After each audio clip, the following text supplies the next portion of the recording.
pulled up the driveway in a car that cost more than my house, kicking up dust that settled on my work boots. She didn't even turn off the engine. She stepped out, adjusting her hair in the window glass, looking at me like I was a ghost haunting my own front yard. I just sat there in the rocker, watching the sun dip behind the tree line, waiting for the script I'd already memorized.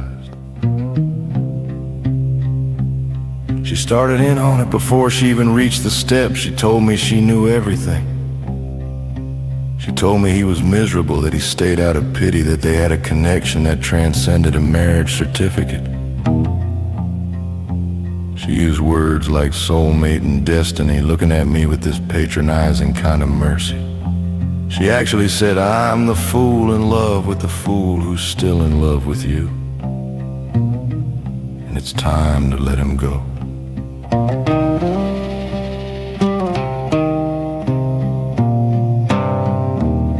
I let the silence hang there for a minute, long enough for her to feel the heat of the humid air. Then I stood up. I didn't raise my voice. I just looked at the way her expensive shoes were getting ruined by the red clay. I told her, "You think you're the first one to stand on these boards and tell me that exact same story. You think you're the first one he promised the world to while he was sleeping in the bed I made this morning. Honey, he's been leaving me for 15 years, and yet here I am. And there he is inside, probably wondering why the kettle hasn't whistled yet."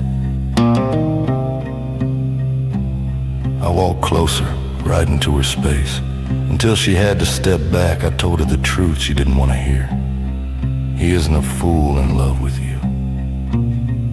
He's a man who likes to hunt, but he always comes home to the cage. He's never leaving. Not because he loves me and not because he loves you. He's never leaving because he's a coward who needs a floor to walk on, and I am the only one who knows how to keep the boards from creaking. The look of mercy on her face didn't just fade. It curdled. I watched the realization hit her like a physical weight. I told her to look at the garden, at how many times I'd had to replant the roses after women like her trampled them.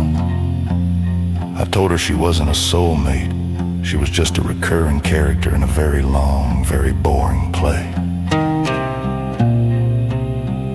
She didn't have a comeback. The destiny she'd built up in her head collapsed right there between the azaleas. She started shaking, and then the tears came, not the pretty cinematic kind, but the ugly, messy kind that comes when you realize you've been the punchline of a joke you didn't know was being told.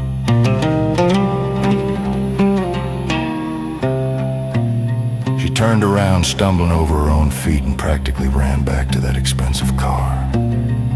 I sat back down in the rocker. I listened to her tires screeching all the way down to the main road. I didn't feel happy. I didn't feel sad. I just felt the weight of the silver knife in my pocket and the quiet house behind me. When he finally came out asking who was at the door, I just smiled. I told him it was just another solicitor selling something we didn't need. I led him back inside toward the cellar door, telling him I had a surprise waiting for him downstairs. He followed me just like he always does, just like they all do. The laugh didn't come until I heard the heavy thud of the cellar bolt sliding into place.